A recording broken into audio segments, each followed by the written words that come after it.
Toyota Vios.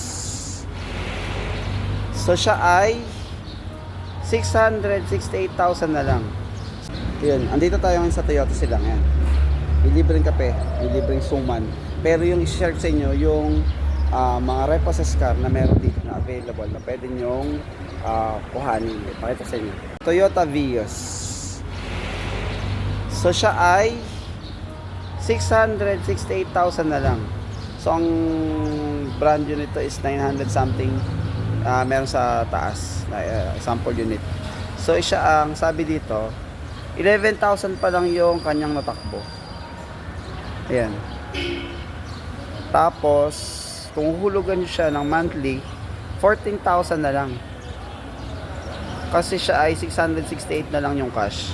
So kapag binili nyo siya ng cash yan, so pwede rin i-trade in yung lumang unit. Tapos ito, bilhin nyo to.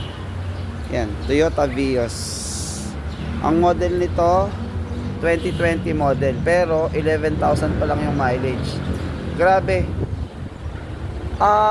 Month old car pa lang yung mileage na yan. Kasi yung aming Toyota Wigo 4 months pa lang, going 4 months, 10,000 na nagpa-PMS kami. Ito 11,000 no. Hindi masyadong gamit. Ganda. Yan. Ikutan natin yung sample model nito na Toyota Vios sa loob. Kung ano yung features sa loob. Kung ano yung ano yung meron sa Toyota Vios na gantong modelo rin na brand new. Kasi halos brand new pa to 11,000. Ikutan natin yung Vios sa loob. 902 ang presyo niya talaga. Vios XLE. Yan. Naka-mags.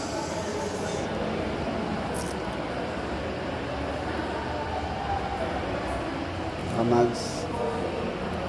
Ito. Daylight. Ganda.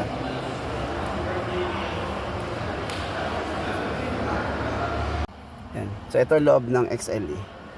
So ito yung may controls dito sa audio. May controls ng mirror. Yan. Saka yung bintana. Lock. Android head unit na rin siguro to. Yan. Pero touchscreen. So to manual.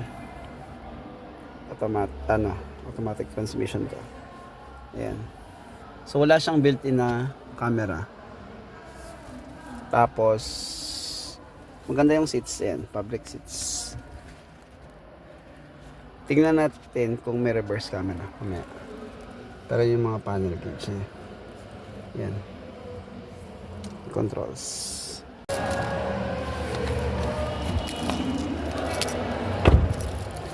Ganda tunog.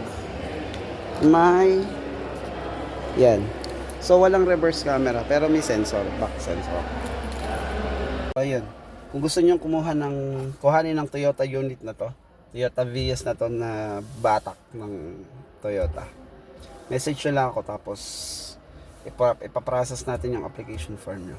Ang application form naman ay valid ID tapos yun, application form. Papakotation natin. Under siya ng Toyota Financing. Yun lang. Maraming salamat. Baka magustuhan nyo.